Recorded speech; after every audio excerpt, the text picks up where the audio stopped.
Hey guys, we just want to welcome you back to Shattered Darkness. Today we are recording episode 50. We're super excited. I'm here as always with my co-host Elliot Osterus, and today we have a really special friend of mine from a past in high school, Melissa Moore. So obviously we are in our new location in the basement of Love Shack Mocktail Bar. We just want to give them a huge shout out. They're really at this point kind of a corporate sponsor for us. So they're doing awesome things. If you guys haven't been here, come check it out.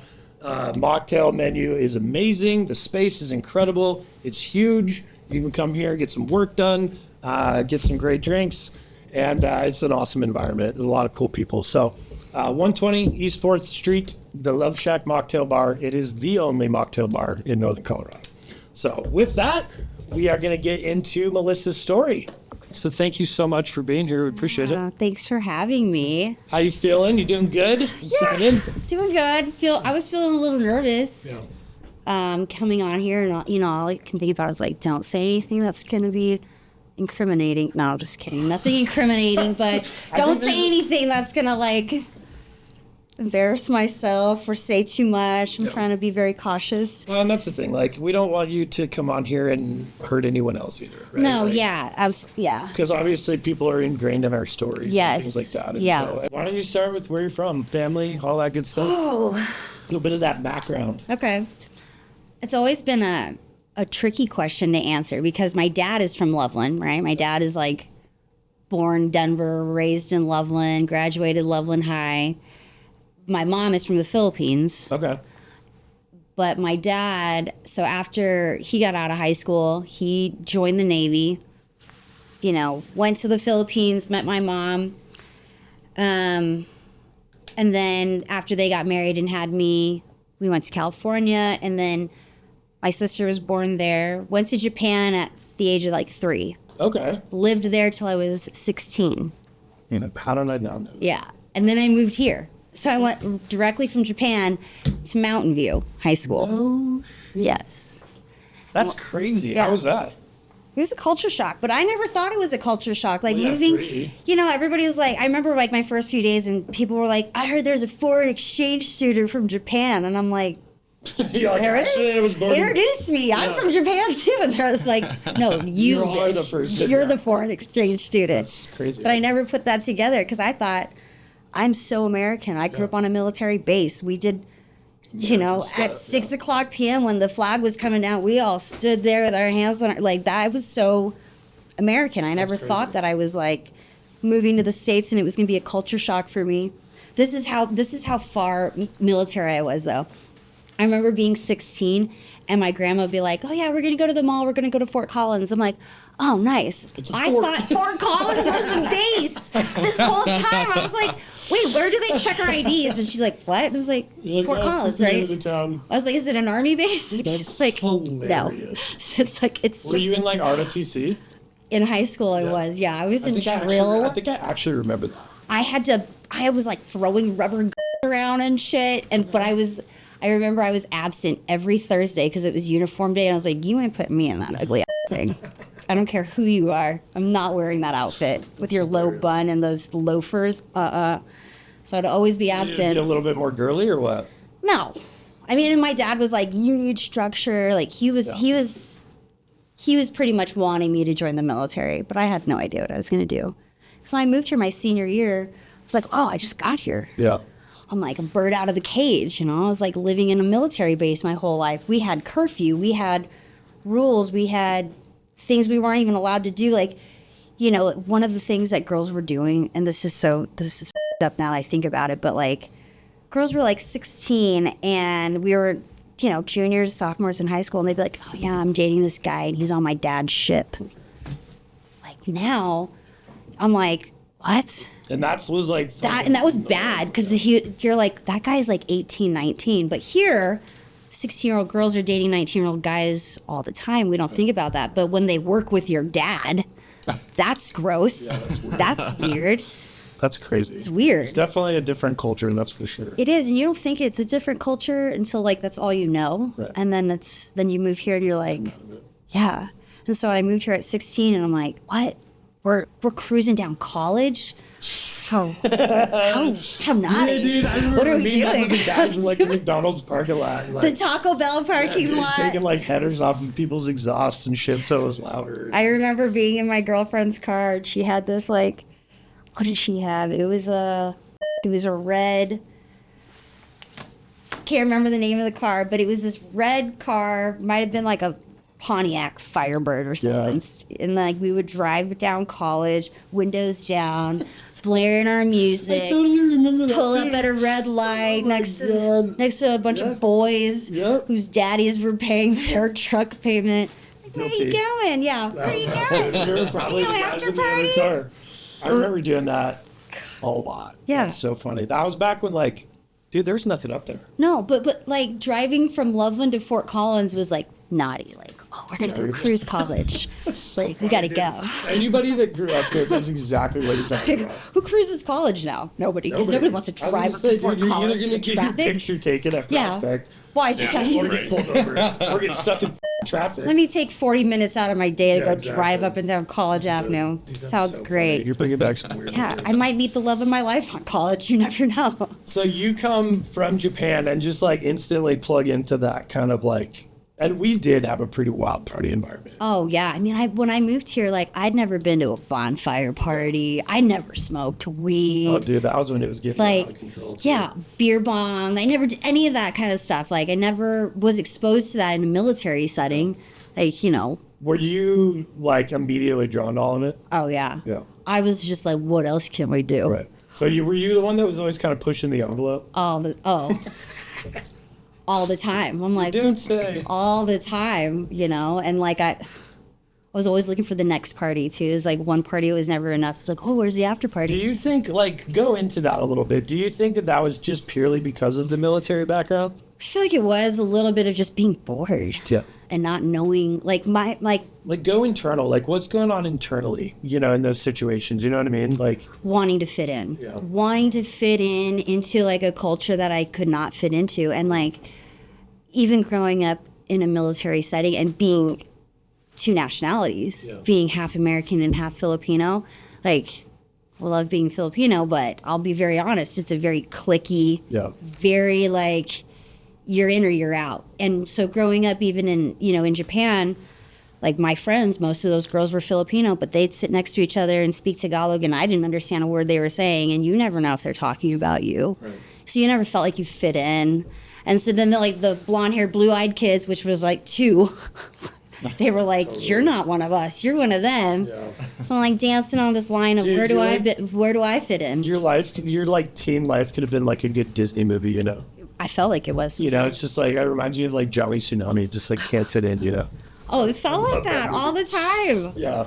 Yeah, So yeah. you got, okay, that makes a lot of sense. So you get here, obviously, you know, dude, and I know exactly the group of people that you're talking about. Oh yeah. You know, and yeah. It was just a lot of partying. And there was not a lot of consequences. No, because And everybody there really was like, wasn't a lot of like, nobody got caught. dude, well, there wasn't really anybody looking over. Nobody's, You know no, what I it felt mean? very unsupervised. Totally, that's the word I was looking for. Very unsupervised. Yeah. So that makes sense. So you get into that, kind of meet some people, and Yeah. Well, and like, where does it go from there? I mean, even growing up in Japan, right? So it was like like I grew up, there was American kids there, but it was a lot of mixed nationalities too. Yeah. I come here, there's smorgasbord of white boys, and I'm like, oh my God, look at all these Yeah, a lot of handsome fellas that I go to school with. And like, we didn't, you know, even my base was really small. We didn't have like football players. We didn't have, like, it was just small. My graduating class was probably 24, 26 kids. Dude, that's the cool. I always say that about our high school experience because I graduated the year after you, same school, and we didn't have that either. No. It was very much like everybody just kind of Just a mash of people. Yeah, it was a blend. Yeah. But I like went from 24 classmates to 300 classmates, and I was like, I want to know every single person, and I want to hang out in all these different groups and figure out where do I fit in. And I mean, it really just kind of, that desperation of trying to fit in put me in the wrong circles. Totally. I You get know? that for sure. I got like, I don't want to say used by a boy in high school, but it was a high school relationship. Obviously, those boys want one thing, and girls are just wanting attention. I already had a dad who was on the ship half my life, wasn't around a lot. So looking for male attention was like, That makes sense. it's just like, wake up in the morning, who's going to look at me? Do you think that kind of added into the drive towards addiction?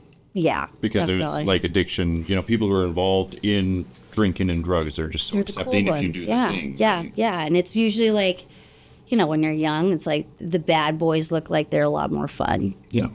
Or they have the hotter friends Well, or and, whatever it is. and a lot of that was glorified too. Oh, yeah. During that time. It was. And I've said this 1,000 times, but it's like Rage Against the Machine. Like it was just that the system kind of mentality. It was, yeah. And it was very, very real. And I don't know, I feel like we really grew up in a weird environment because we had 3 different high schools that were all rivals. Mm-hmm. And so it was like you had these like 3 different groups of kids all over town, It's that so were, like, weird, too. Like, you Yeah. hear about, like, the Loveland guys fighting the Mountain dude, and guys. And I'm like, why? Dude, I had a fucking knife pulled on me in high Yeah, school. I'm like, aren't you guys neighbors, sort of? I'll tell you the dude's Fighting. name afterwards. You'll know exactly what I'm talking about. But God.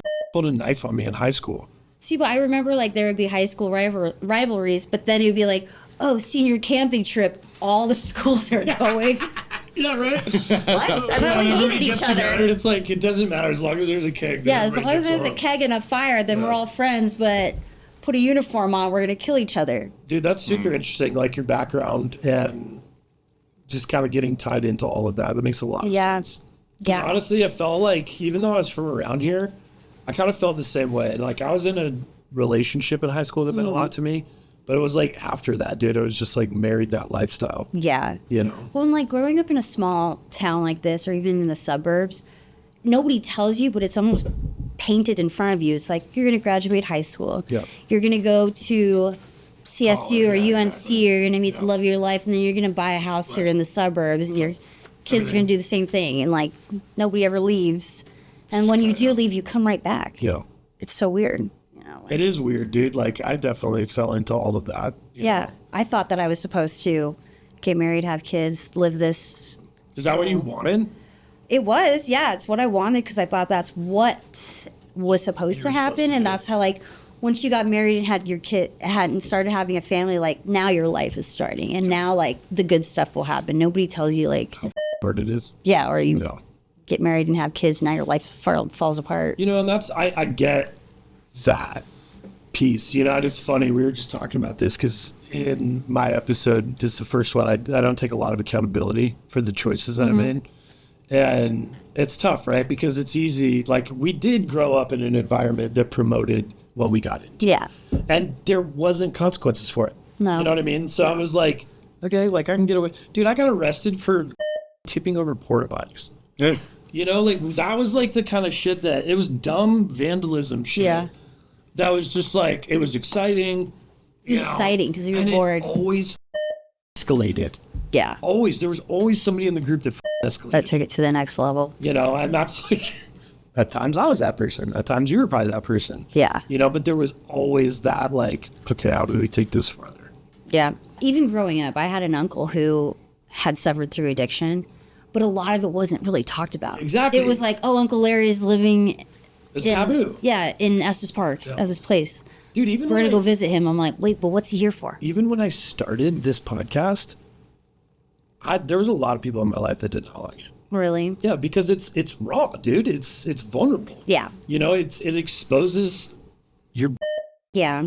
Well, I think it makes people think about themselves too. Totally. I listened. 100%. Yeah, I listened to a podcast this past couple days ago, and the guy was talking about how everybody should be sober, not just people who struggle with addiction.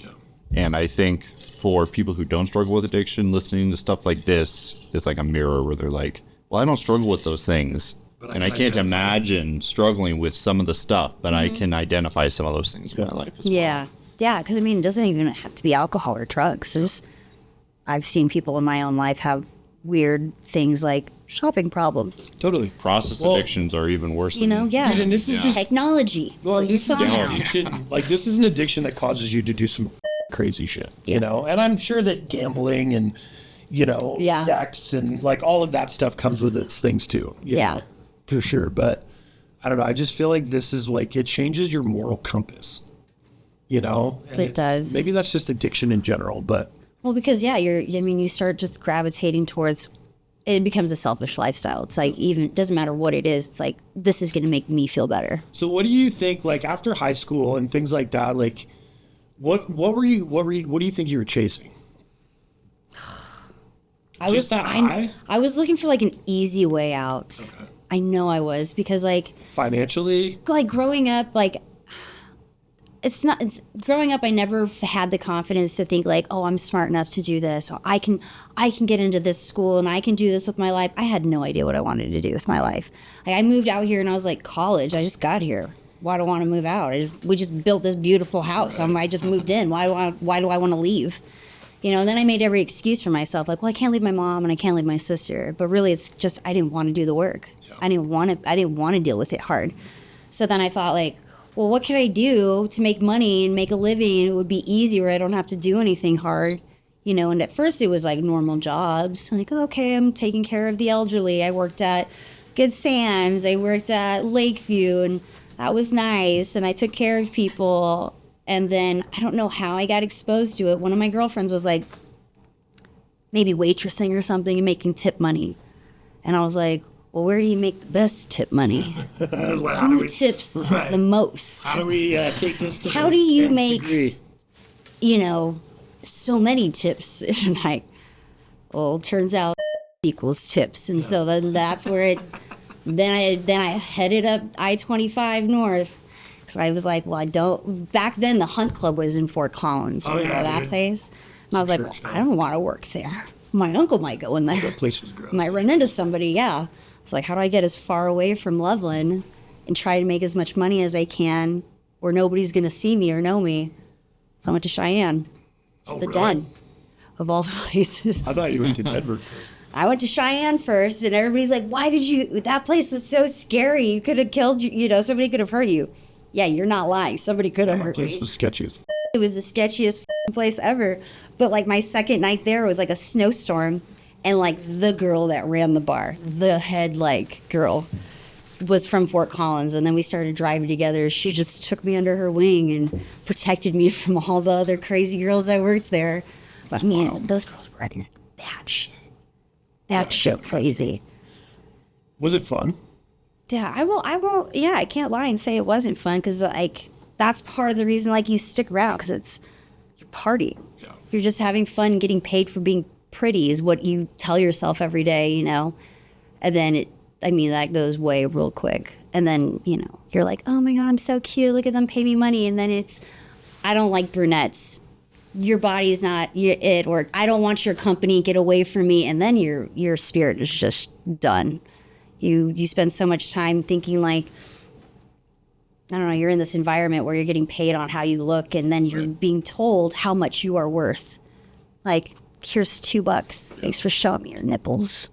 You know, turn around, here's $5. And everything becomes an exchange or a business. Like, everything becomes, you start wondering like, is this what I'm worth? Is this all I am worth to anybody? I made $15 and I just standing here half naked. For what? For these guys? Like, you know, and it just kills you. It ends up killing your spirit. And I spent way too much time in that industry, going up and down, chasing highs, looking for easy way out. And then at the end, I barely came out on the end. That's crazy, man. Like, I've never heard anybody explain that way, you know? And that's always kind of what I imagined. Like, you know, it just seems like it would just be a soul crusher. Like the internet will glorify anything. Movies will glorify anything, right? There's a spirit behind that. I mean, you use that word, right? There's still a girl up there who's somebody's daughter, right, somebody's sister, somebody's friend. Yeah. Somebody loves her, and she does not love herself enough, and she's up there thinking that is what she needs to do. And like, I'm not gonna lie, I loved it. I had fun at one point. I thought it was a good place to be, and then when you leave and you realize like, oh my God, what did I do to myself? Dude, and that's the thing too, is like, it's the spirit, and for men too, right? Like, you just learn that it's easily accessible, right? And it's too easily accessible to the point where you're not chasing. You're not chasing it. You don't respect it. You're not working for something that you should be working for that's valuable. Yeah. Right? And that's sex, and that's a woman, and that's the relationship. Yeah. you know, I feel like the spirit behind that, right, is that's what I tell my daughter. My daughter's 7. Like, you have to understand that you being a woman, just being a woman has value. Yeah. Period. Yeah. Always You know, and remember you have that, to understand what your value is so that you can translate that to the other guys, so right? that people give that back to you. So that you know who you are. And it's tough, dude. Like, it's hard, right? Yeah. Like, and we live in a society that does glorify that. It does, yeah. I mean, You know? especially like now, like Right. there's like stripper talk and all this, and Dude, I I see all feel these like- girls counting all this money. You know how fast that money goes, and how like the things that she had to put up with just to get that money. You know, like she probably has kids at home that are asleep and that she's not going to be present for tomorrow. Right. That's the cost of that stack. You know, you don't ever get that time back. It doesn't matter. You know, and it's like, I'll never fully understand what you give up there because I'm not a woman. You know what I mean? yeah. But I know what it's like for us as men, you know, and I can tell you, I've only fallen in love twice in my life, right? And both times, it was a chase. Yeah. I had to pursue that, right? Like, and that builds that desire, right? Oh, It yeah. builds the excitement, right? It forces you to go to a place in your mind where you find all of these wonderful things, right? Like, it's a mindset. It is. You know, and it's just where your brain is at. And if you can start a relationship that way, right, where it's just like, hey, I know who I am, but the other person also knows who I am, right? We mutually see the value in each other. Yeah. You know, then, I mean, that's just such a wonderful place to start a relationship from, Yeah. you know? And so, and it's like, also for me, like, I look at my wife and like, when things do get hard, it's like, look at how much work we've put into it. Yeah. You know what I mean? And look how hard that we've tried. And that is something. Oh, yeah. So anyway, I'm really grateful that you were open about that. Cause Oh, yeah. I mean, I will say too, like, that shit does not set you up for success when it comes to dating. yeah, I used to laugh every time some guy would be like, "Well, I'm dating a stripper." Sir, you are not dating her. I promise you, you're not. I'm sorry. and dude, You're the not thing dating is, her. like, I'm not sitting here on my high horse because I was literally in the fucking club with you. Yeah, So for me, it was fun. It was a fun time, and then, but at the end of the night, you go home and a lot of times too, those nights just carried on, you know? yeah, or sometimes you didn't sleep. Sometimes it's 3 days of just straight drinking and partying and putting on this performance. Like you're an act. You have a fake name. You're not even who you are, you know? Let me ask you a question. Do you think that you were, like, not predestined, but do you think that, like, there could have been a different path? You know, had you made a few different choices here and there, and, like, obviously the past is the past, and I don't want to go I live feel back like- there, but, like, I feel like my life path was always going to put me exactly where I'm supposed to be, regardless if that was a strip club Right. or a nightclub or whatever, you know, doing what I do now. It doesn't matter. Like, and I make the same like comparison to my daughter, you know, like she's in high school and she'll be like, she has like girl drama. And I'm like, it doesn't matter how old you are. You could be 16, you could be 36. There will still be an ugly bitch at the office who's going to be mean to you. It does not matter the setting. The characters are all the same. Okay, they just wear different outfits, and so it doesn't matter. Like I could have worked anywhere, and I would have ran into the same kind of people, Totally. the same kind of influences, the same people who are going to use me in different ways. see, and that's where it's like predestination almost, I kind of almost do believe in it a little bit because of the way that we're created, right? Like, Oh, yeah. And I think that how we're created is you're going to engage with those avenues of life. Yeah. You know, and no Always. matter what, like, because I always felt like I was predestined for the shit that I went through. You know, and yeah. I look at like my path, like I didn't listen to anyone. Yeah. You know, I was like, oh yeah, I hear that advice, fuck you. I remember a couple times just being like, why does this always happen to me? Yeah. Because you keep making the same decision over and over again, duh. Well, Like, and no that's, like- wonder it keeps happening. You haven't changed anything, Melissa. Like, Do you still have that mentality of like I'm 40, but I'm not an adult? You know what I mean? all the time. Like I heard a comedian say this, and I was like, dude, that's so true. Yeah. And I was like, I still kind of have that like identity of like I'm invincible. Yeah. You know well, what I now, Callie's graduating high school. I'm like, now what am I going to do when I grow up? What am I going to be when I grow up? I'm always going to be a mom, Yeah. but now I actually get to decide, like, what do I want to do? Where do I want to go? I know, What that's are my crazy. dreams? What is that? Dude, that's crazy to think about. Like, we're the same age, and like, And how we're opposite sides of that spectrum. Yeah, I was just such a young mom and a young wife. I mean, and I How old were remember you when you got married? I was 20 when I got married, 21 when I had Callie, and I remember being 20 and being like, he's the love of my life. I know what I'm doing. We're meant to be. Did you always have the mindset of like, even if shit falls apart, I can figure it out? Always. Yeah, dude, I me still too. always have that me mindset. too. Failure doesn't scare me. No, me neither. It's more like, ugh, And it actually pisses me off when how's people this make gonna feel? choices out of fear.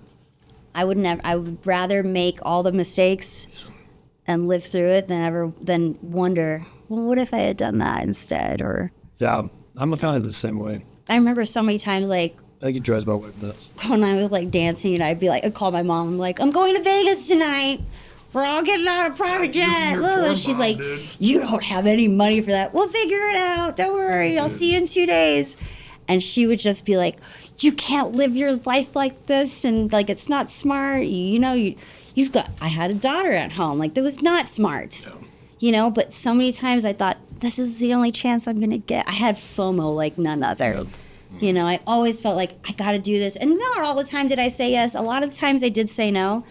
But today I don't regret saying yes either. Because even though I made some mistakes, like, I lived my life. I didn't watch it go by. Dude, I and lived it. I think that's the only perspective that you. I've said this too. Like, the only thing I would go back and change is the people that I affected. Oh, yeah. And the people that I really hurt. Yeah. Like, that's the only thing that I would go back and change, because I wouldn't change, dude. I love the way that my mind operates. Yeah. I like the way that I view the world and engage with the world.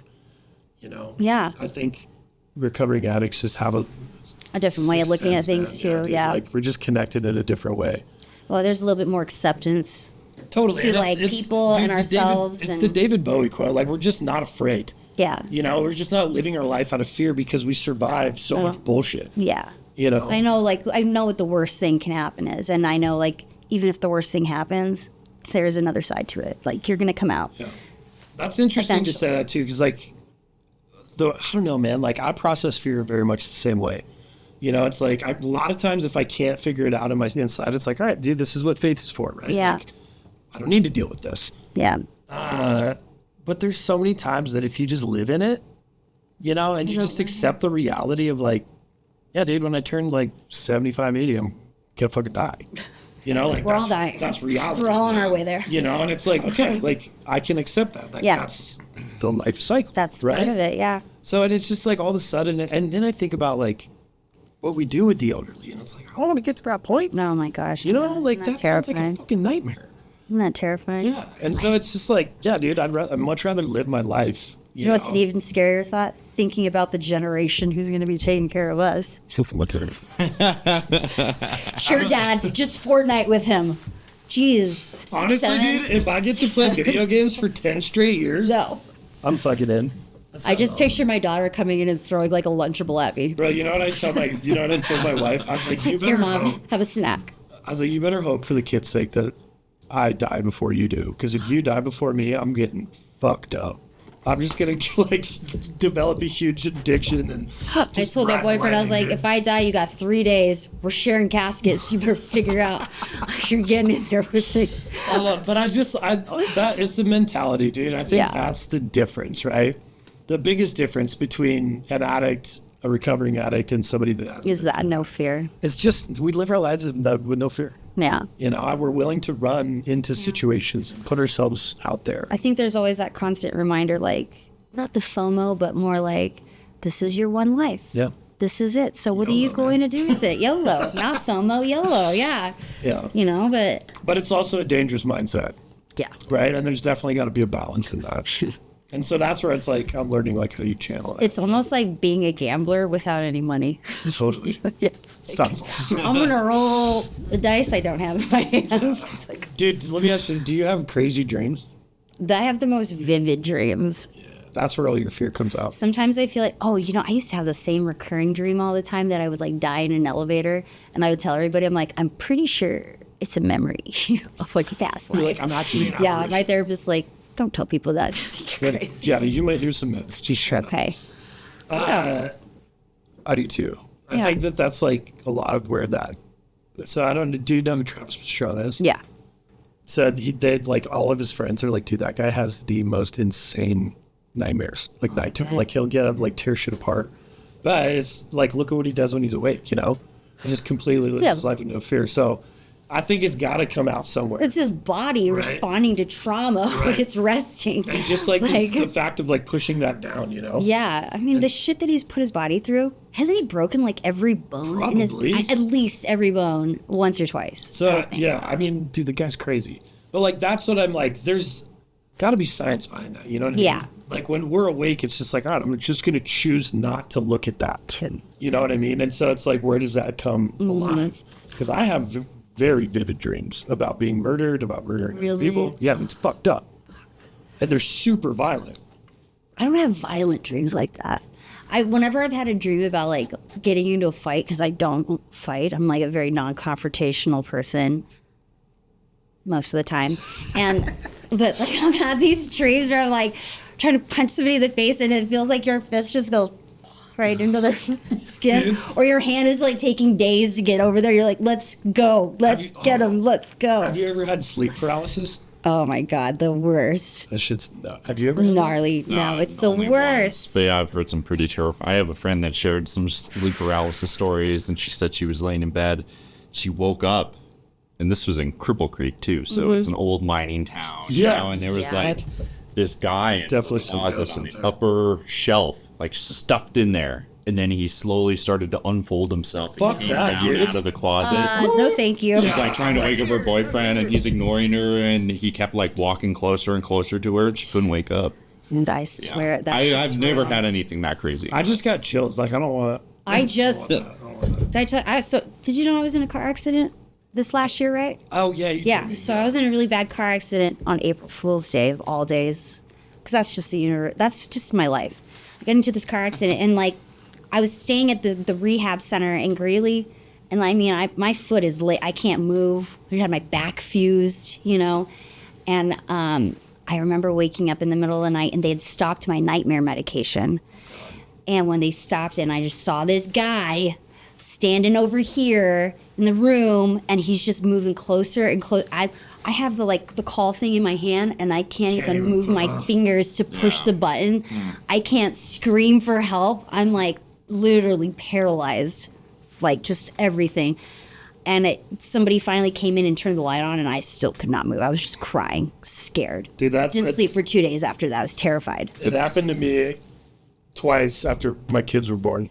And it was the same thing, dude, all 4 times. I was laying on the couch, and it was around Christmas, and I'm like just laying on, and they would be screaming, and I couldn't move. Do you have a trauma-versary around Christmas?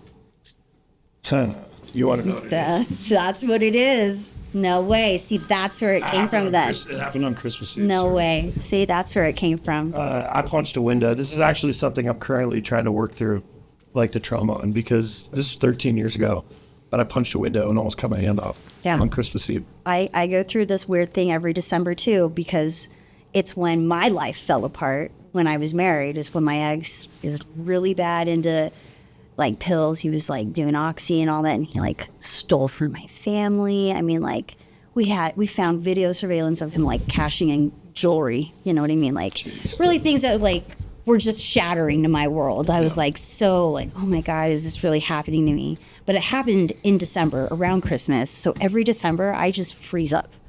I'm like waiting for something bad to happen, constantly walking on eggshells, waiting for like just catastrophe, you know? Have you ever thought about like pressing into that when you feel that way? I mean, my therapist tried to the last time I talked to her, and I was just like, we got into that and we talked about it, and I feel like there might be more to it, because at one point when I was really in a really low place, and I mean, I was drinking heavily and I was partying more than I should have, and like I got fired from a job that I loved so much. I loved that job, and I fucked up so bad. And it happened right before Christmas. And so every year around Christmas, I think, I'm going to lose my job. I'm not going to be able to provide for my family. Everything's going to fall apart. My whole world, I'm going to have to pick everything up and start over. So in my mind and my body, it's almost like I'm preparing for it. Yeah. I'm constantly like on edge. Yeah. The body keeps the score. There's the book. That's yeah. a great. That's a It's great a great book, but it's Yeah. so true. Like It your body is. just doesn't forget. Dude, and that is literally trauma. Yeah. You know what I mean? Like that's like I'm dealing with it right around this thing. And dude, this happened like, I don't remember it. I was blackout drunk Right. Christmas Eve. The only thing I remember is being on a gurney and waking up I'm not even in the hospital, at my house. I don't remember being in the hospital, you know? And it's like, I remember punching the window. And we never really addressed it. I don't know the perspective of this from my mom, from my dad. My mom. They were all there when My it mom happened. saved my life. My aunt was there. My mom was there. My sister was there. It's like all the important women in my life, you know, Were there. before I met my wife. So yeah, dude, like, so I'm being challenged to go back through that, and It's hard, super hard. Like especially when you can't remember because you're like you don't know what to account for. I What to haven't been apologize able for. to even really open that door yet, you know? And so I get that. What I've done recently to help me kind of stay focused in my day is put anchors in my day and in my life, you know, to anchor me back to what means something. Sure. So like faith, family, the path that I'm on, whatever that is, you know, and it's like, I feel like that's something that we could do in that December moment. Oh, Is like, hey, we're going to anchor ourselves in what we believe, what we know of who we are today, right? Like, I'm going to anchor myself in that. I'm going to believe that of myself instead of me going and being that fuck up that's going to go blow this up, Well, I you mean, know? and if you think about what better month of the year Yeah. than December Right. for you to hone down on family, Yeah, man. hone down on faith, Well, and it's like, it's business planning month in Yeah. real estate. You know what I mean? And so prepare it's for the like, next year, and yeah, like, why not add some life planning into Sure. that? You know? Yeah, And- because it's also a slower time, Right. so it's like really just take the time and really put forth like your best foot. And it's kind of fun, dude. You get an opportunity to be selfish, Yeah, you know, and really focus on what's important to you and your soul, right? Yeah. And so that would be, I guess, my challenge, because I'm doing that for myself, right? Yeah. Like that's in that moment, I got to challenge myself to like remind myself who I am, who God tells me I am. I think that's so great though, because I remember like everything that led me down the bad path was me trying to turn away from faith, turn away from family to be like, Doing my own. you guys Yeah. do my own thing. I know what I'm doing. I'm not a conformist. I'm not going to go to church. I'm not going to do this. I'm going to do things my way. Like, yeah, I don't have to go to church, but I did find spirituality on my own. And here I am, like full circle coming back. And I'm like, family is everything. Do you wanna Hold know- on to this. Do you want to know why I think that addicts identify with Christ so much? Why is that? 'Cause he was a rebel. Oh, that's her. Yeah. He was a rebel, Yeah. you know, and he had a rebel spirit. He had to. Yeah. You know, and so it's like he changed things. He challenged the status quo. He challenged the leadership, Yeah. you know, and he did it in a way that was pure and from the heart. You know what I mean? And it's like, that's what we're supposed to be doing. I agree. You know, it's like, I think that you should question your faith. I Yeah. think that you should question leadership. And if they tell you to just get in line, then that's an issue. You know, and it's like, that's the gift that I think that we have as addicts, right? Is like, no, fuck that. the I'm not going to accept that. Yeah. Right? I think that gave me a challenge though too, because that's why my story is I went to rehab twice. The first time, I remember I was sitting in a library, and that's when I realized it's like, oh, these guys aren't teaching me how to drink responsibly. They're teaching me to not drink.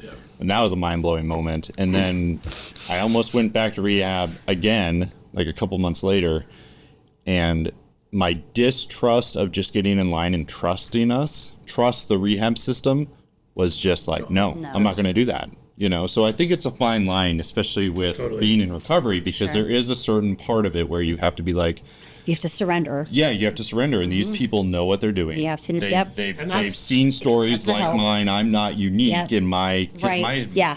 my narrative was, they can't possibly know the Right. stuff that I'm dealing with. How the fuck are they gonna help me? How are they going to understand? They'll never get it. Yeah. Yeah, and then the second time I went in for the right reasons. I went in for myself, and it was like, I've done this before, and I'm like, I'm ready. Yeah. I'm ready for this. So, Yeah. Dude, and that's a really good point. I'm glad you brought that up, because I think I was focusing like those two attitudes, right? Like the one of like just basically fuck the system, right? Is also it's not a bad thing, but there's got to be a balance in it, right? Yeah. Because leadership, I keep telling my kids this, like true leadership is to serve. right? Is to, if you're going to ask somebody to do something, you better be willing to do it yourself. Yep. You know, and so, yeah. You have to listen to people who have what you want. Yeah. Totally. You know, and then when you find that person, have what you want and have been where you are, and then when that happens, have a high teachability, Yeah. a willingness to change, and a high willingness to learn. Mm-hmm. And that's very true, you know. And then once you get to that place of clarity, like we have an episode with the guy Spencer Harrison. You should go back and listen to it because he talks about becoming somebody that needs to be convinced, right? You start to identify what's important to you, what fills your soul, and really what's benefiting the world around you, and you start to believe in it, right? And you start to see it permeating good, right? And all of a sudden you're like, oh my gosh, this is a great path. Yeah. Right? Like, this is where I'm headed. This is what I'm doing. I'm very confident in it. And all of a sudden, inside of that, if somebody wants you to deviate, you become somebody that you're like, okay, if you want me to get off this, convince me. Convince me. You know, tell me why I should believe you, right? Because I can tell you exactly why I believe this, and I can give you examples, right? So it's just, I love that too. And I can see that transformation happening in myself. Yeah. You know? But just the vulnerability and being able to be like, okay, and willing to listen. accept Yeah. that I don't have all the answers, you know, and it's like, oh shit, maybe I did approach that situation incorrectly, you know, or maybe I didn't listen enough where I should have, you know, and it's like, if we don't ask ourselves those questions as people, we just come stagnant, you know? Yeah. I think I started realizing pretty early on too, like, I used to tell myself like, oh no, I got this. Like, I don't have a problem. Like, you know, I don't party that much. I don't drink that much. I don't, you know, until I would stop and realize like, I'm doing a lot more than the average person. And just because I think I got a grasp on it doesn't mean that I'm better, that I have a grasp on it. That's just what I think, you know, but it wasn't any better. I had to really be like, okay, you might have an issue with this. What was the moment that you kind of realized, like, I need to change, like rock bottom, or was it more gradual, or did one event kind of hit you and be? Sadly, I don't think there were enough events for me to, it took a series of events where it would be like a bad night. And, you know, like if there was a night where I was up all night and the heart palpitations and then like trying to go to bed. And I'm like, am I going to die right now? Am I going to die? Like, is this real? Did I really just put myself in this state of fear for what? And sometimes it took like a couple times to be like, what the fuck? You just felt like this a couple of weeks ago. Why are you doing this to yourself again? And I think when it really hit me was when, like, I don't know, a sober day, I'm sure I just looked around, I looked at my daughter, and I'm like, holy shit, you're how old? What am I doing? What am I doing with my free time? What am I doing with who I am? Like, doesn't she deserve a better version of me? Doesn't she deserve the version that I want to be? Like, instead of just putting on a front for her and for the world, like, it's not fair to her. She didn't sign up for this. These are all my choices, and she's having to suffer through my choices. And that's where I realized, I was like, this is just selfish. You know, like, even if I think it was like a harmless night of just a few drinks, wake up and I'm hungover and I didn't make her breakfast, you know, and then it's like, okay, self-loathe all day. Vicious cycle of just, you know, punishing myself, rewarding myself, punishing and then rewarding. Yeah. Highs and lows, man. Yeah, highs and lows. Yeah. Like, no, you work hard, you're a single mom, you Yeah. deserve a night out. That night out, why'd I have to take it that far? Yeah. Why couldn't it just be a calm night? My wife used to ask me that all the time. It fucking pissed me off. Yeah. Why can't you just have one beer? You know, and I'm like, Who has one beer? I don't even know how to answer that question. You know, I'm like, Yeah. you're dumb. Yeah. I can relate to that a lot, because whenever I told myself, and still I have to watch out when it's like, I deserve this, that's when I know that phrase Oh yeah, it is. Yeah, is the warning system. it's the warning. That's what I literally, that's a good fucking point, because I literally did that shit to myself last night. You I did? stayed up too late. You know, I literally You're like, I deserve this. I can stay well, up and a that's little what bit. I love to play. So I protect this like 8 o'clock to midnight time, right? Because it's the only fucking time during the day that I get to do whatever I want. Sure. You know, and it's also the time of the day where nobody's watching. And everybody's asleep. Yes, dude. And it's like, that's where I can Creature get of the away. night I can again. get away with the things. Damn you know? pals out. Yeah. And it's like, so now I have to look at that and be like, is this really productive for what you're trying to do? Yeah. No, it's not. No. So now it's like, whereas like going and getting a pint and getting fucked up was like, that was my That was sin. your time. That was my sin, you know? Yeah. Now my sin is like, fuck, I went to bed at 11 and said at 9:30. Oh, progress, you know. What's that? Definitely progress. Yeah, it is. You know, and It it's is. like, Small wins. but that's why I've set up my calendar too, to have a minimum day, a standard day, and then something that's like, if you do these extra things, it's a strong day. Yeah. You know, and So smart, though. But it gives me grace, right? I'm a spontaneous person. We get that high off spontaneity. Yeah. You know, and so it's like, I've got to give myself room for that. Yeah. You know, grace. You Oh, know? God, yeah. So My 3 words that I always tell myself, especially when this starts running really hard: faith, presence, patience. Those Oh, are I like the that. 3 staples, and I just take deep breaths over and over and over again, because it's always me. It's always like going out into the future of the past and not just coming back Sure. to right now. dude, that's anchoring yourself. Exactly. Like, that's anchoring yourself in the moment. Yeah. Right? Bringing back yourself back to that Yep. moment. But let me ask you this. So how long have you been sober? Like, Well, I mean, if we count my accident and stuff, like after my accident and I started to get back on my feet, I was like, I'm going to go out and have a few drinks. I'm going to go and do when this. was that, a year ago?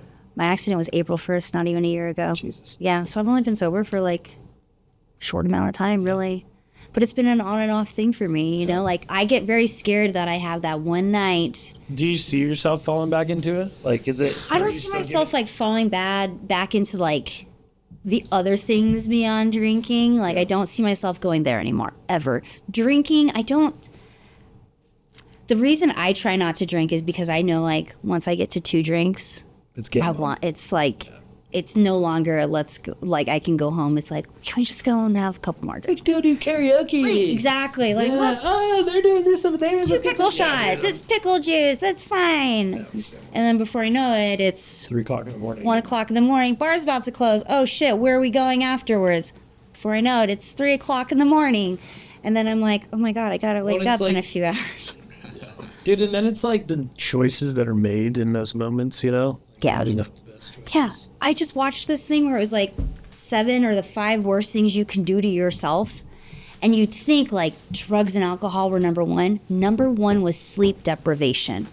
Number fucking 1. That makes sense, dude. Just not getting enough sleep is so bad for your body. So bad for your body. And drinking and drugs. Hello, Number guess what 2. you're not doing? Yeah. Sleeping, you know? And like, I mean, I'll tell you this. I had cataract surgery at 37. And they tied it to my addiction. no way. Yeah. They said you were probably predisposed to it, like genetically, but you just sped up the process by 40 years. I never thought that like addiction even ran in my family because nobody really talked about it. And that's where I think it's like, people ask me, they're like, are you worried about your kids struggling with the same thing? I'm like, yes and no. Yes like, and no, yeah. Like, I hope that they don't feel what I felt, Yeah. but I'm much more equipped Yeah, exactly. to handle that Yeah, kind of stuff. yep. I think what they're really going to struggle with is something that we don't even know about. Yeah. You know? Yeah. I mean, like, having a daughter and working where I worked, I mean, sadly, it took longer than it should have for me to realize, like, what kind of example am I setting for my little girl? Like, what am I telling her that she should go out looking for? Like, men are just worth their wallets? No, like, come on, that's not. Of course, every mother wants their daughter to fall in love, right? But I had to think about that too. Like, what kind of example am I setting for her? And like, when I think about how her dad comes from a history of addiction, and like I come from this place, like, have we just really set this poor girl up for failure? And in my head, I'm like, no, I haven't. I haven't, because you know what? Like, myself and her dad, we have a lot more awareness at our age today than you know, his parents. Yeah. Than my parents had awareness. They just didn't know how to have the conversation. And that's the thing. It's the willingness to go into it. Yeah. Right? And Yeah. to go into the wound, right? Like, Yeah. that's what I love about this. And I always try to ask about people's backgrounds because we're trying to find a trend. Right? There's a trend. And there is a trend. Mm-hmm. You know, and I think a lot of it is like, we're just created this way. Yeah. You know? There's And just some of us that were built for this life. yeah. And it's like, Sucks. you know, like, if you look at a lot of people in leadership Mm-hmm. of our country, the world, they I don't drink. No, they don't. You You're know, and so it's right like about that, though. They don't. We have that personality of like creating real change, right? Systemic change, like bringing new ideas and new ideologies and whatever, you know, Yeah. like that's what I love so much about this space, you know, and being free of the cloud of alcohol. Yeah. No, there's trends though, and there's definitely a pattern to things. Like, How is things like? How are you feeling today after your accident?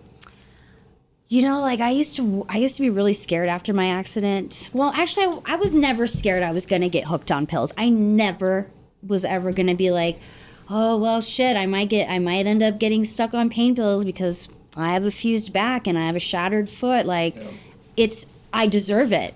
I have legitimate pain, and but never did I think I was ever going to have a problem, because I just, being married to somebody who had an addiction with pills, I was like, that will never be me. And so even after my accident, all I could think about was, when can I get back into yoga? When can I fix my body? Yeah. When can I get back into control of my recovery?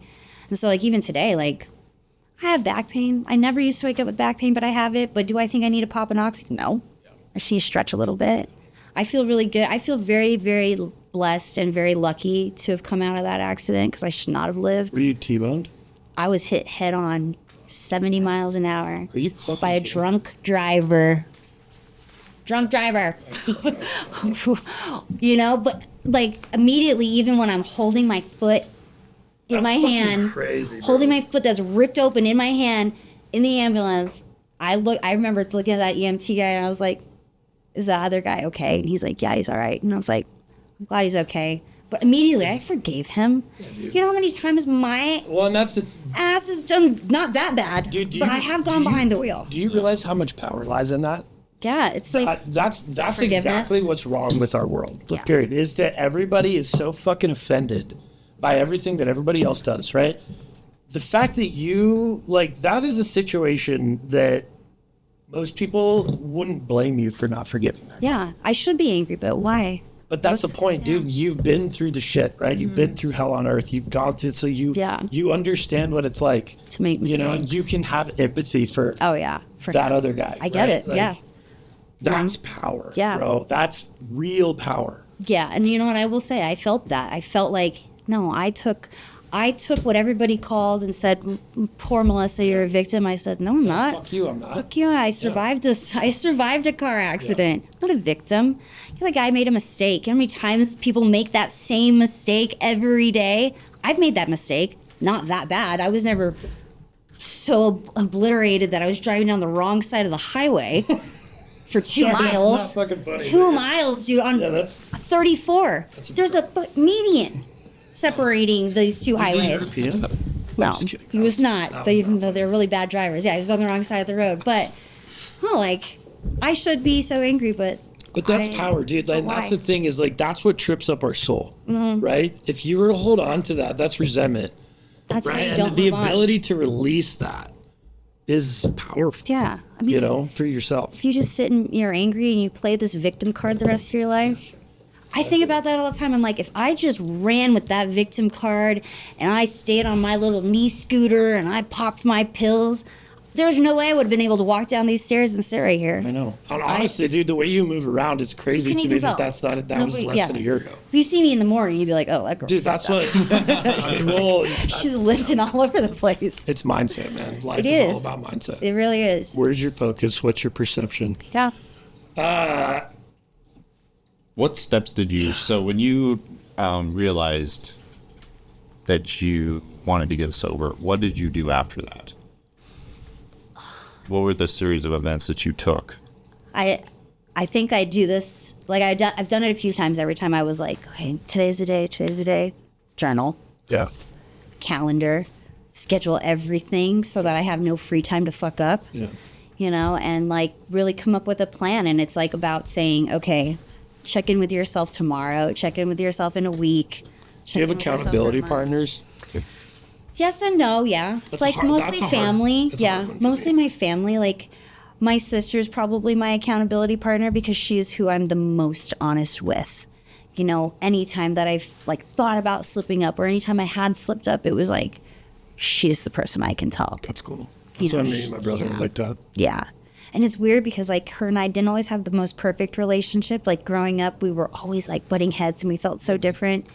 And then out of nowhere, it's like, one day we both realized, like, hey, at the end of the day, when our parents are gone, it's you and I. Dude, my dad would tell my brother and I that when we were kids. Really? Yeah, it was real. I tell my kids that. I'm like, Yes. dude, when the rest of the world turns on you, you always We have each other. Yep. Like, I feel for Callie because my daughter doesn't have any siblings, but my sister had my nephew. And that's the thing, 3 dude, months you before I had they grew up together. Yeah, They are you their can have that siblings. relationship with other people. Oh yeah. You know? I love that that she's close to her cousin like that. Never did I ever think that, like, Darren Perez's kid is going to be my kid's Isn't it best wild, friend. dude? Like, I know. This is Elliot's like, what are you guys talking about? Because those are just kids that we grew up with, and we're like, Yeah. in high school, you'd see Darren, you're like, God, You're like, dude, such a turn the shit. subwoofer off, you fucker. You're such like, a shit of a guy. Yeah. Sorry, that's like Love bleep you, that whole Darren. section But out. it's just funny because now it's like family for life. Family for life. And like, we'll always love that guy. Dude, and it's cool, man. Like, how's he doing? I mean, he's doing good. You know, everybody's going through their thing. He was in Florida, and now he's in New Mexico. Okay. My I nephew's didn't in know New if he was still Mexico. here or not. My nephew's trying to move back here, I think. I don't know. Well, let me know. I'm a real estate agent. I'm just kidding. Yeah. Dude, well, is there... So we did start doing this thing. I don't want to cut you off on your story if there's anything else that you wanted to add, but you have it in front of you. So we started doing this thing where Elliot wrote down a question after his episode, so you can read the question, and then you get to answer the question. Okay. And then afterwards, you can write down your own question for the next guest. Okay. So the question, what emotions have you worked through since you decided to get sober, and what tools did you use? Woo! What emotions? Elliot bringing the heat.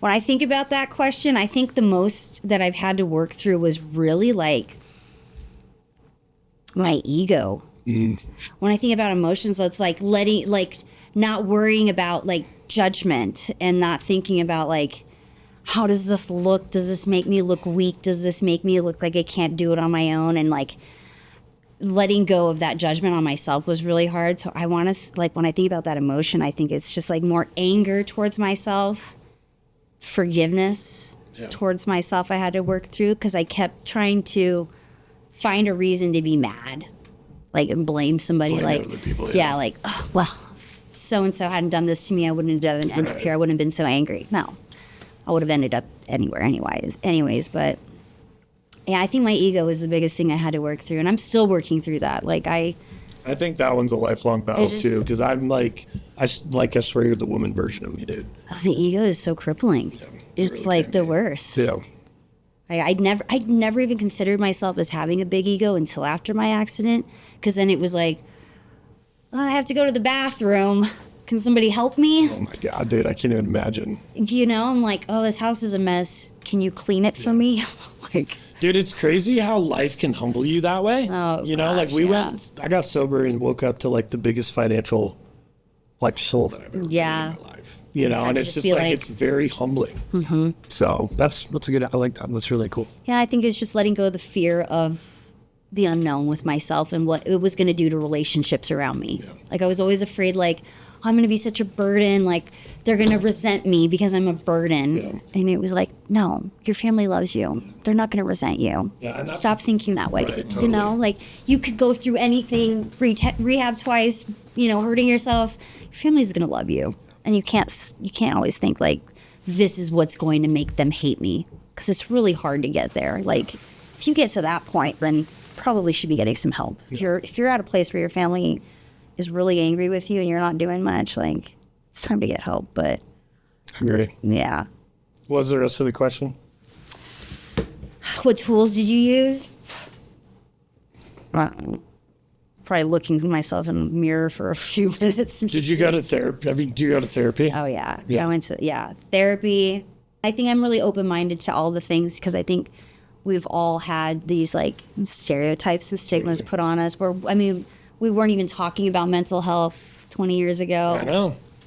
I've said it 1,000 times, and I think our generation is going to be known for like expanding human consciousness. Yeah, awareness, self-awareness. I know. I just hope we can educate our kids soon enough. I think so too. I think there's a lot of good people out there that are doing the right thing. Yeah, I You know, I also think there's a lot of confusion. You know, I think there's a lot of people that don't know what their path looks like. Sure. And that creates fear and, anxiety, right? And then we live in a world where it's easy to point your fingers at other people and say, if you weren't doing this, Then I wouldn't be have able to do this. Yeah. You know? And so there's just not a lot of accountability. But, well, Mel, I can't tell you how much, dude, I just like knowing you and like the stuff that you've been through, and I'm super glad to see you sitting here today doing so well. Thanks. And you're in you're doing sales and in real estate. Yeah, I work New sales, construction, real estate. Yeah. So that's awesome, dude. No like longer you're selling fantasies. I don't know. The American dream might be a fantasy. I mean, we'll see. How much